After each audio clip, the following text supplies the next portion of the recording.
बिस्मिल्लाहिर्रहमानिर्रहीम। अस्सलाम वालेकुम स्टूडेंट्स, उम्मीद है आप सब खैरियत से होंगे। इंटरनेशनल बिजनेस, आज हमारा जो टॉपिक है, how are property rights and corruption related. Property और करप्शन का किस तरह से ताल्लुक है, ये बेसिकली ऐसा टॉपिक है जो कि मतलब प्रैक्टिकली भी आप लोग इसके बारे में बड़ा सुनते हैं। और आजकल के अगर हम हालात देखें तो इसके हवाले से हमें बहुत सारी एग्जांपल्स जो हैं वो हमें मिल जाती हैं। प्रॉपर्टी के हवाले से और करप्शन के हवाले से बड़ा एक मतलब डिबेटेबल टॉपिक है जिसके ऊपर हम बात कर सकते हैं। तो सबसे पहले हम प्रॉपर्टी राइट को समझ लेते हैं कि प्रॉपर्टी राइट जो है वो क्या होता है। प्रॉपर्टी का राइट किसे कहते हैं हम? तो प्रॉपर्टी राइट बेसिकली एक लॉ की तरफ से, कानून की तरफ से आपको एक ऐसा हक हासिल होता है किसी जगह पे उसको इस्तेमाल करने का, ठीक है? और उसी जगह को इस्तेमाल करके आप वहाँ से इनकम जनरेट करते हैं, उसको इनकम का सोर्स बना लेते हैं। तो ये बेसिकली जो है एक प्रॉपर्टी राइट होता है। फॉर एग्ज़ाम्पल, आप जो है आपके पास एक जगह है, ठीक है? आप उसको इस्तेमाल भी कर सकते हैं और आप उसको अपनी इनकम का ज़रिया भी बना सकते हैं, वहाँ से इनकम जनरेट भी कर सकते हैं, उसको इनकम का सोर्स भी बना सकते हैं। तो इस सूरत-ए-हाल में आप कहेंगे आपके पास उस जगह के जो उस प्रॉपर्टी के राइट्स हैं, ठीक है? तो एक तो उस जगह को इस्तेमाल करने का हक हासिल होना लॉ की तरफ से, कानून की तरफ से, और उस जगह को इस्तेमाल करके आप जो है उसको अपनी इनकम का सोर्स बना सकते हैं, वहाँ से इनकम जनरेट कर सकते हैं। इसको हम कहते हैं जी प्रॉपर्टी राइट्स, ठीक है? तो अब प्रॉपर्टी राइट्स जो हैं वो लिए किस तरह से जा सकते हैं? ज़ाहिर-सी बात है, अगर आपको एक जगह प्रॉपर्टी चाहिए या राइट्स चाहिए तो आपको उसके लिए कुछ पैसे अदा करने होते हैं। फॉर एग्ज़ाम्पल, आपने कोई प्लॉट खरीदना है।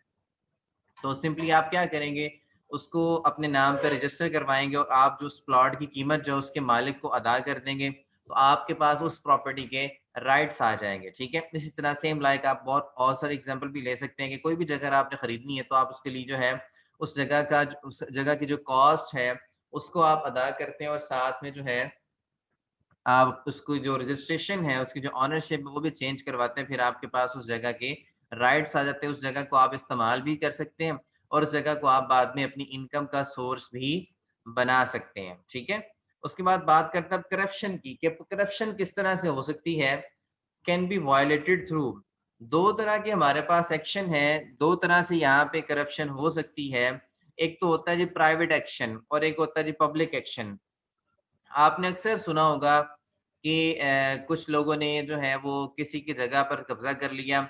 ये बहुत सारे माफियाज़ जो होते हैं, ये गरीब अवाम की जो ज़मीन है उनको हड़प कर जाते हैं, उन पर कब्ज़ा कर लेते हैं। तो प्राइवेट एक्शंस भी हो सकते हैं, प्रॉपर्टी किसी भी किस्म की हो सकती है आपकी, ज़रूरी नहीं कि अब लैंड की ही बात हो रही हो, प्रॉपर्टी किसी किस्म की भी हो सकती है आपकी, ठीक है? तो इसमें जो है थेफ्ट का एलिमेंट होता है, पायरेसी का एलिमेंट होता है, ब्लैकमेलिंग का एलिमेंट होता है, ठीक है? इसमें हम इंटेलेक्चुअल प्रॉपर्टी की भी बात कर लेते हैं, आगे जाके उसको एक्सप्लेन करेंगे हम, ठीक है? आपने कोई अलग से एक यूनिक काम किया, ठीक है? अब वो आपसे मंसूब है, फॉर एग्ज़ाम्पल एक बंदा जो है वो ख़ास किस्म का कोई चीज़ बनाता है, कोई टेक्नोलॉजी वाली चीज़ बनाता है अपने माइंड को इस्तेमाल करके, ठीक है? अब वो उसकी प्रॉपर्टी है, इंटेलेक्चुअल प्रॉपर्टी है, तो दूसरे लोग जो हैं अगर उसको उसकी चीज़ को चुरा लें, उसके फ़ॉर्मूला को देख लें या फिर उसकी कोई इस तरह से चोरी कर लें, कुछ उसका जो बेसिक जो उसका है, जहाँ से उसको स्टार्ट किया जा सकता है या जिस जिस मदद से उसको बनाया जा सकता है, वो फ़ॉर्मूला चोरी कर लिया जाए। तो ये बेसिकली प्राइवेट एक्शंस भी यहाँ पे अमल दरामद हो रहे होते हैं और पब्लिक एक्शंस भी यहाँ पे अमल दरामद हो रहे होते हैं। पब्लिक एक्शन से मुराद क्या होता है जी, कि जैसे गवर्नमेंट के कोई ऑफिशियल्स हैं, ठीक है? तो वो जो है मतलब ज़मीन हथियाने के लिए डिफरेंट हरबे इस्तेमाल करें, लोगों पे टैक्सेस वगैरह ज़्यादा लगा दें, ठीक है? या फिर जो है गवर्नमेंट के महकमों को जो है वो रिश्वतें दे के जो है लोगों की ज़मीनें हथिया लें। और या फिर लाइसेंसिंग वगैरह का जो मामला है उसकी जो है वो परमिशन ना दें या उसकी कॉस्ट वगैरह काफ़ी बढ़ा दें, टैक्सेस वगैरह ज़्यादा लगा के जो है कि नाजायज़ तरीक़ों से प्रॉपर्टी जो है लोगों के हथियाने की कोशिश करें, ये पब्लिक एक्शंस हो जाते हैं। पब्लिक की जब बात आ रही तो हम बात करेंगे यहाँ पे गवर्नमेंट के ऑफिशियल्स की बात करेंगे, हम बात करेंगे जो लोग मतलब सिस्टम के अंदर हैं या पॉलिटिकल असर रसूख रखने वाले लोग हैं, वो बेसिकली पब्लिक एक्शंस में है। पब्लिक से मुराद वो लोग हैं जो ऑफिशियल्स हैं, जो गवर्नमेंट ऑफिशियल्स हैं या फिर जिनके पास अथॉरिटी है, जो मतलब असरअंदाज हो सकते हैं सिस्टम में, ठीक है? उनकी बात हो रही है। अगर वो कोई किसी गलत तरीके से किसी की प्रॉपर्टी पर हमला कर रहे हैं तो इसको हम कहेंगे ये पब्लिक एक्शन हो रहा है कि लॉ के तहत जो है, या फिर वो मतलब उसमें रिश्वतें देकर या फिर ज़्यादा टैक्सेस लगा के या लाइसेंस की फीस ज़्यादा महंगी करके जो है वो किसी की प्रॉपर्टी को जो है वो हथियाने की कोशिश कर रहे हैं, तो ये पब्लिक एक्शंस में आ जाएंगे, ठीक है। और अगर प्राइवेटली अगर यही काम कोई प्राइवेट बंदा कर रहा है, कोई इनफरादी बंदा कर रहा है या कोई प्राइवेट ग्रुप कर रहा है, कोई माफिया कर रहा है, ठीक है, तो इसको फिर हम कह देंगे प्राइवेट एक्शन है। बेसिकली यहाँ पे है क्या, किसी की प्रॉपर्टी को छीन लेना, ठीक है, नाजायज तरीकों को इस्तेमाल करते हुए, ब्लैकमेलिंग करते हुए, रिश्वतों को इस्तेमाल करते हुए, चोरी करके या किसी की प्रॉपर्टी को हथिया लेना नाजायज तरीकों से, ठीक है। और इसको हम बेसिकली क्या कहते हैं जी, करप्शन है। अब यहाँ पे बहुत सारे, हम मैं नाम नहीं लेना चाहूँगा, बहुत सारे ऐसे लोग हैं पाकिस्तान में जिनकी बहुत सारी जागीरें हैं, और उन्होंने वो जो है गरीब अवाम की जो है वो कम पैसे देकर उनको जो है उनसे ली हुई हैं, ठीक है।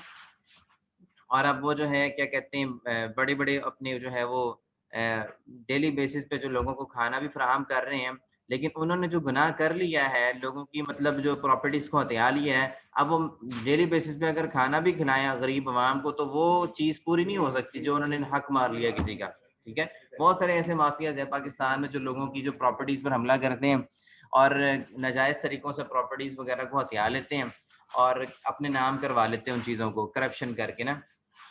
मतलब एक्चुअली जितनी कीमत है वो अदा नहीं की जाती और उसको नाजायज़ तरीकों से जो है वो हथिया लिया जाता है। तो ये बेसिकली जो है प्रॉपर्टी राइट्स और करप्शन का आपस में एक जो है रिलेशन था कि पब्लिक लोग, प्राइवेट लोग भी जो है ये नाजायज़ तरीकों को इस्तेमाल करके लोगों की प्रॉपर्टीज़ पे हमला कर सकते हैं, और जो पब्लिक एक्शंस यानी कि जो गवर्नमेंट ऑफिशियल्स हैं, ये जो सिस्टम के अंदर लोग हैं, वो भी नाजायज़ तरीकों को इस्तेमाल करके जो है वो प्रॉपर्टीज़ को नुकसान पहुँचा सकते हैं, करप्शन कर सकते हैं, ठीक है। अब कहते हैं जी, high levels of corruption reduce foreign direct investment, the level of international trade and the economic growth rate in the country. कहता है कि जितनी ये ज्यादा करप्शन होगी, जितना करप्शन का लेवल ज्यादा होगा, उतनी ही फॉरेन डायरेक्ट इन्वेस्टमेंट जो है वो रिड्यूस हो जाएगी। फॉरेन डायरेक्ट इन्वेस्टमेंट, बेटा मैंने आपको क्या बताया था कि बाहर के मुल्क से जो आपके मुल्क में पैसा आ रहा है, जो इन्वेस्टमेंट हो रही है, ठीक है, उसको हम फॉरेन डायरेक्ट इन्वेस्टमेंट कहते हैं, जो फॉरेन से आ रही है।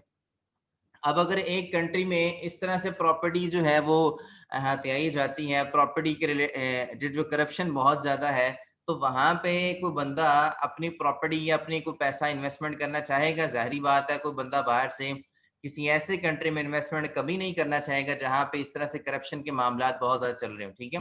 पाकिस्तान में करप्शन के बहुत सारे केसेस हैं जिसकी वजह से पाकिस्तान को एक अरसा जो है फॉरेन डायरेक्ट इन्वेस्टमेंट में जो रिडक्शन है उसको फेस करना पड़ा। पाकिस्तान में फॉरेन डायरेक्ट इन्वेस्टमेंट इतनी ज़्यादा क्यों नहीं है? क्योंकि यहाँ पे जो करप्शन है वो बहुत ज़्यादा, उसका एलिमेंट ज़्यादा पाया जाता है।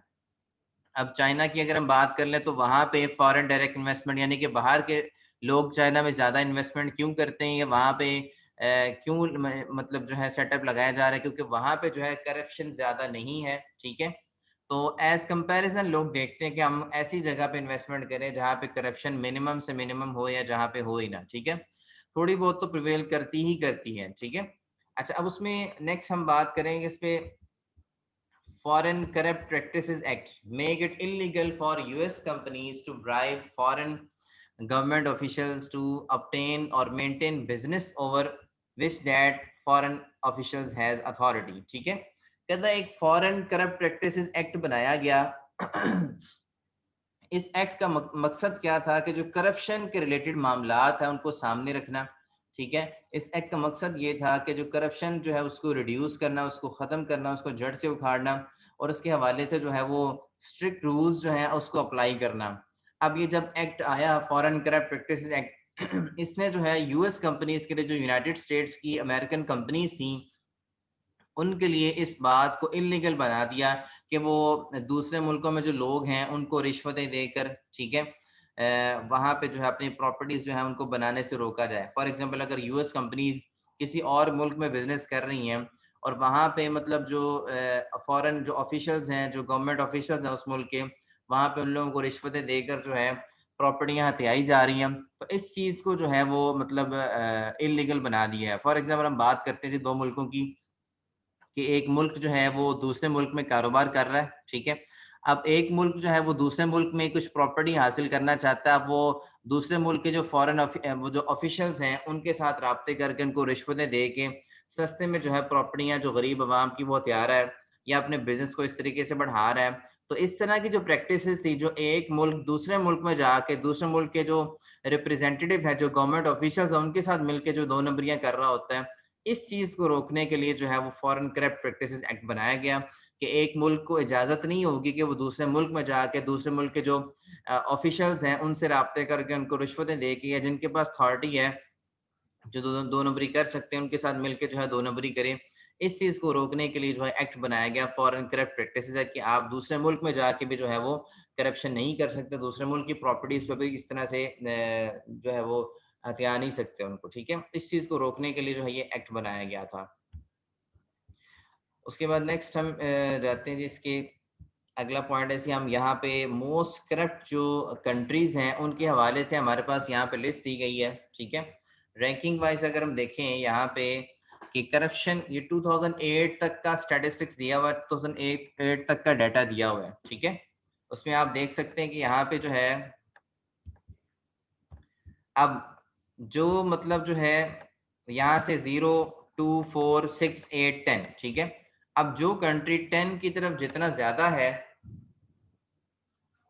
वो आप देख सकते हैं, ठीक है, कि वो करप्शन उसमें उस हवाले से आपको दिखाई देगी। ठीक है, और जो कंट्री जो है वो 0 की तरफ जो है, ठीक है, यहाँ देखे ना कि 10 इज इक्वल टू क्लीन, कि 10 की तरफ जितना ज्यादा आ रहा है, ठीक है, उसमें क्लीनिंग उतनी शो हो रही है। ठीक है, और जो 0 के इक्वल है वो बेसिकली टोटली क्या है, करप्ट है। ठीक है, अब यहाँ से अगर हम इसको देख सकते हैं कि ये जो है जितना 0 की तरफ को ज्यादा है उसकी करप्शन उतनी ही जो है उतनी ज्यादा है। ठीक है, अब जितना 0 से दूर होता जाएगा उसकी करप्शन वो उतनी ही क्लीन कंट्री जो है वो दिखाई देगा कि 10 की तरफ जो है वो इंडेक्स क्लीनिंग की तरफ जा रहा है, और जो जितना 0 के करीब है या बिल्कुल 0 जो है, ठीक है, यहाँ पे ये जो सोमालिया है, इराक है, नाइजीरिया है, इंडोनेशिया है, ठीक है, तो ये जो है बेसिकली ज्यादा जो है वो करप्ट कंट्रीज हैं। लेकिन अगर हम बात करें फिनलैंड की बात करें, न्यूजीलैंड की बात करें, यूके की बात करें, जापान की, फ्रांस की बात करें, यूनाइटेड स्टेट्स की बात करें, इटली की बात करें, तो ये कंट्रीज जो हैं वो मतलब करप्शन में इतने ज्यादा नहीं है। ठीक है, ये क्लीनिंग की तरफ ज्यादा इनका रुझान है क्योंकि 10 की तरफ जो है वो जा रहे हैं, तो 10 की तरफ जितना कुछ ज्यादा कंट्री होगा वो उतना क्लीन होगा करप्शन के हवाले से। ठीक है, और जो 0 की तरफ जितना ज्यादा, जैसे कि नीचे से कंट्रीज है सोमालिया, इराक, नाइजीरिया, तो ये जो है करप्ट कंट्रीज हैं, इनमें करप्शन जो है रेट बहुत बाकी कंट्रीज की निस्बत ज्यादा है। ठीक है, ये 2008 तक के स्टैटिस्टिक्स दिए गए थे। नेक्स्ट हम बात करते हैं जी, हम अपनी इंटेलेक्चुअल प्रॉपर्टी के ऊपर बात करते हैं। What is intellectual property, how can intellectual property be protected. ठीक है, किस तरह से हम अपनी इंटेलेक्चुअल प्रॉपर्टी को प्रोटेक्ट कर सकते हैं, इंटेलेक्चुअल प्रॉपर्टी होती क्या है। ठीक है, बेसिकली आप अपने जहन से अपने माइंड को इस्तेमाल करते हुए अगर कोई चीज प्रोड्यूस करते हैं या कोई आपके नाम से चीज चल रही, वो आपकी इंटेलेक्चुअल प्रॉपर्टी है।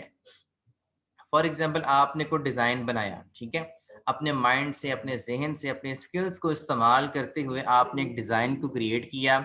अब that design is your intellectual property, आपने अपने जहन से उसको बनाया, अपने स्किल से उसको ड्राइंग किया। ठीक है, इसी तरह से आप कोई मतलब खास स्टाइल में जो राइटिंग कर रहे होते हैं, ठीक है, मतलब खास स्टाइल में आपने एक किताब लिखी है, ठीक है, अब वो स्टाइल आपका कोई कॉपी नहीं कर सकता। अब वो स्टाइल जो है आपका वो क्या है, इंटेलेक्चुअल प्रॉपर्टी है। तो इंटेलेक्चुअल प्रॉपर्टी को बेसिकली जो आप अपने माइंड से एक यूनिक चीज बना रहे होते हैं जो आपसे पहले कभी किसी ने नहीं बनाई, ठीक है, तो उसको हम कहेंगे वो आपकी इंटेलेक्चुअल प्रॉपर्टी है। ठीक है, property that is the product of intellectual activity, intellectual activity को परफॉर्म करते हुए आप जो प्रोडक्ट को प्रोड्यूस कर रहे हैं, ठीक है, वो आपकी क्या है, इंटेलेक्चुअल प्रॉपर्टी है। ठीक है, अभी intellectual property can be protect, इसको किस तरह से हम महफूज बना सकते हैं, किस तरह से हम इसको प्रोटेक्ट कर सकते हैं। अगर आपने एक खास चीज बना ली है या खास राइटिंग में या खास को डिजाइन बना लिया आपने, ठीक है, अब अगर उस डिजाइन की हिफाजत करना चाहते हैं, बहुत सारे ऐसे लोग हैं जो नकल भी कर लेते हैं, आपने डिजाइन बनाया आपकी कॉपी करके जो है उन्होंने बना लिया। अब अगर हम डिफरेंट ब्रांड्स की बात करें, अब ये जो आपके जो क्लॉथ्स के ब्रांड्स होते हैं, ठीक है, यहाँ पे डिफरेंट स्टाइल्स के कपड़े आपको नजर आ रहे होते हैं। आप कभी ऐसा नहीं देखेंगे कि वहाँ पे मतलब जो अच्छे बड़े ब्रांड्स हैं, जो रजिस्टर्ड ब्रांड्स हैं, वहाँ पे जो है उनकी कॉपी कोई कर ले, उनके जो डिजाइन की कॉपी करके कोई और उस तरह से बनाना शुरू कर दे, ऐसा नहीं हो सकता। उसकी वजह ये है कि उन्होंने अपने राइट्स लिए होते हैं कि हमने जिस तरह का डिज़ाइन बनाया है उस तरह का डिज़ाइन कोई और नहीं बना सकता, ठीक है। अब वो किस तरह से अपनी इंटेलेक्चुअल प्रॉपर्टी को महफूज कर सकते हैं, उसके डिफरेंट वेज हैं हमारे पास। सबसे पहला जो वे है वो पेटेंट्स है, ठीक है। पेटेंट्स बेसिकली क्या होता है, आपने इसको पहले भी पढ़ा होगा, exclusive rights for defined period to the manufacturer use और सेल ऑफ दैट इन्वेंशन, ठीक है। फॉर एग्जाम्पल आपने एक चीज बनाई है, ठीक है, खास चीज बनाई है, ठीक है, कोई मतलब जो है स्पेयर पार्ट या फिर कोई टेक्नोलॉजी वाली आपने कोई चीज डिजाइन की है, बनाई है। अब जब तक आप खुद किसी को राइट नहीं देंगे उस चीज को कमर्शियल लेवल पे बनाने का, ठीक है, कोई बंदा उसको मैन्युफैक्चर नहीं कर सकता, उसको यूज नहीं कर सकता, उसको आगे सेल नहीं कर सकता उस इन्वेंशन को जो कि आपने की है, ठीक है। तो बेसिकली ये पेटेंट्स होते हैं। फॉर एग्जाम्पल आपने जो है एक मोटरसाइकिल बनाई है, ठीक है, खास किस्म की मोटरसाइकिल बनाई है। अब जब तक आप किसी कंपनी को अलाउ नहीं करेंगे कि उस तरह की मोटर बाइक जो है वो मैन्युफैक्चर करें, ठीक है, उसको बाद में सेल करें, आपकी जो आइडिया को कमर्शियल लेवल पे लेके जाएं, तो जब तक आप अलाउ नहीं करेंगे, ठीक है, आप वो कोई कंपनी भी है आपके इस आइडिया को चुरा के नहीं बना सकती। ये बेसिकली आपको गवर्नमेंट से जो है इसके पेटेंट्स राइट्स वगैरह लेने पड़ते हैं कि आपने जो चीज़ बना ली है इसको कोई और नहीं बना सकेगा। अगर तो गवर्नमेंट में आप रजिस्टर्ड हैं, अपने आप को रजिस्टर करवा लेते हैं और अपनी चीज़ दिखा देते हैं कि भाई ये मेरी इन्वेंशन है, इसको कोई और यूज़ ना करे, ठीक है। अगर आप रजिस्टर्ड होके अपना जो चीज़ को रजिस्टर करवा लेते हैं, तो फिर कोई भी जो है आपके इस इन्वेंशन को यूज़ नहीं कर सकता, उसको कमर्शियल लेवल पे मैन्युफैक्चर नहीं कर सकता, उसको सेल नहीं कर सकता, ठीक है, जब तक कि आप उसको खुद राइट्स ना दे दें। अब फॉर एग्जांपल आप यूँ बात कर लें कि आप आपका कोई नाम चल रहा है, ठीक है, ठीक है, आपने अपने नाम से कोई ब्रांड शुरू किया हुआ है, तो आप वो एक यूनिकनेस है, आपने जो अपने नाम कमाया है, गुडविल है, जब तक कि आप किसी को अलाउ नहीं करेंगे कि आपका नाम यूज़ करके वो प्रोडक्शन करे, आपका नाम यूज़ करके वो सेल करे, तो वो बंदा सेल नहीं कर सकता। फॉर एग्जांपल हम यहाँ पे एक मिसाल ले लेते हैं जुनैद जुनैद जे डॉट की, ठीक है, जुनैद जमशेद। अब आपके ख्याल में क्या ये जितनी भी कंपनी, जितनी भी शॉप्स आपको जुनैद जमशेद की नज़र आ रही होती हैं, कि यहाँ पे जुनैद जमशेद मतलब खुद इनको रन कर रहा होता है? ज़ाहिर बात है, जब वो ज़िंदा था, हयात था, तब भी ऐसा नहीं था। ये बेसिकली उन्होंने अपना नाम दिया हुआ था आगे लोगों को कि वो जुनैद जे डॉट का नाम यूज़ करके चीज़ों को मैन्युफैक्चर करें, उनको फिर यूज़ करें और सेल करें, इस जो जे डॉट का नाम को यूज़ करके ना आगे इसको कमर्शियल लेवल पे लेके जाएँ। तो बेसिकली ये जो राइट्स दिए गए थे, ये पेटेंट्स थे और इसके हवाले से जो है वो जे डॉट को, जुनैद जमशेद की फैमिली जो है, ये वरसा को जो है एक ख़ास परसेंटेज दी जाती है हर साल। सेल की ख़ास परसेंटेज इनको वो दी जाती है, रॉयल्टी की फॉर्म में भी दी जाती है। तो ये बेसिकली पेटेंट्स होते हैं। उसके बाद कॉपीराइट से मुराद क्या है? अगर एक बंदा जो है मतलब एक ऑथर है, मुसन्निफ़ है, ख़ास अंदाज़ में किताब लिख रहा है, या कंपोज़र है, या फिर प्ले राइट्स है, या फिर कोई आर्टिस्ट बंदा है, ठीक है? या कोई पब्लिशर है, तो वो ख़ास स्टाइल में एक चीज़ को लिख रहा है, उसका ख़ास एक राइटिंग स्टाइल है, तो उसको कोई कॉपी नहीं कर सकता, ठीक है? जब तक कि वो परमिशन ना ले ले। फॉर एग्जाम्पल आपके पास, आपने डिफरेंट बुक्स फॉरेन ऑथर की पढ़ी हैं, ठीक है, तो डिफरेंट बुक्स जो फॉरेन ऑथर की, फॉर एग्जाम्पल इसी बुक की हम बात कर लेते हैं जो आपकी इंटरनेशनल बिजनेस है, ठीक है। डब्ल्यू एच हिल ने एक खास अंदाज में किताब लिखी हुई है। अब डब्ल्यू एच ने गवर्नमेंट से कॉपीराइट्स भी इसके लिए हुए हैं। अब कोई और बंदा, कोई और ऑथर, कोई और मुसन्निफ डब्ल्यू एच हिल की बुक से सेम टेक्स्ट सेम वे में कॉपी नहीं कर सकता और दूसरी किताब नहीं बना सकता। क्यों? क्योंकि डब्ल्यू एच हिल ने कॉपीराइट्स इसके लिए हुए हैं। तो जब तक आपके पास कॉपीराइट्स हैं, तो आप की जो खास स्टाइल है, जो आपकी महारत है, उसको कोई चुरा नहीं सकता। इसको हम कॉपीराइट्स कहते हैं, ठीक है। कोई भी आपके खास स्टाइल को कॉपी नहीं कर सकता। उसके बाद ट्रेडमार्क्स की बात करते हैं। ट्रेडमार्क्स बेसिकली क्या होते हैं? जैसे हम लोगोस की बात कर रहे होते हैं, जैसे हम डिफरेंट डिजाइन की बात करते हैं, पेप्सी कोका कोला के ऊपर खास किस्म का डिजाइन होता है, ठीक है, आपने देखा है। सेवन अप के ऊपर 7U भी लिखा होता है। स्प्राइट का अपना एक है, कोको कोला का अपना एक लोगो है, पेप्सी का अपना एक लोगो है, ठीक है। तो बेसिकली ये जो डिजाइन हैं, जो नेम्स होते हैं मर्चेंट्स के, मैन्युफैक्चरर्स के, ठीक है, जिनकी वजह से हम उसकी प्रोडक्ट को पहचान लेते हैं, ये बेसिकली ट्रेडमार्क्स होते हैं, ठीक है, डिजाइन्स कहा जाता है। अब फॉर एग्जांपल हम मैकडॉनल्ड की मिसाल, मैकडॉनल्ड का एम जो है वो हमें दूर से नजर आ जाता है, टावर में दूर से नजर आ जाता है। अब वो जो एम है, अब वहां पे अगर आपको कहीं हम नजर आ रहा है तो आपको दूर से पता लग जाएगा मैकडॉनल्ड है, ठीक है। वहां पे लिखा होना जरूरी नहीं है कि पूरा मैकडॉनल्ड लिखे फिर आपको पता लगे। लोगों को पता है जी मैकडॉनल्ड का एम जो है इस खास स्टाइल के अंदर है, ठीक है। वो कहीं भी अगर लिखा नजर आ जाएगा तो वहां पे अगर पूरा मैकडॉनल्ड ना भी लिखा हो तो लोग पहचान जाएंगे कि ये मैकडॉनल्ड ही है, मैकडॉनल्ड वाला एम है। इसी तरह से अगर पेप्सी का लोगो या कोको कोला का लोगो अगर कहीं नजर आ गया आपको, तो वहां पे अगर पेप्सी कोको कोला नहीं भी लिखा हुआ तो लोगों को, आवाम को ये पता लग जाएगा कि ये जो लोगो है ये पेप्सी का है या कोको कोला का है, ठीक है।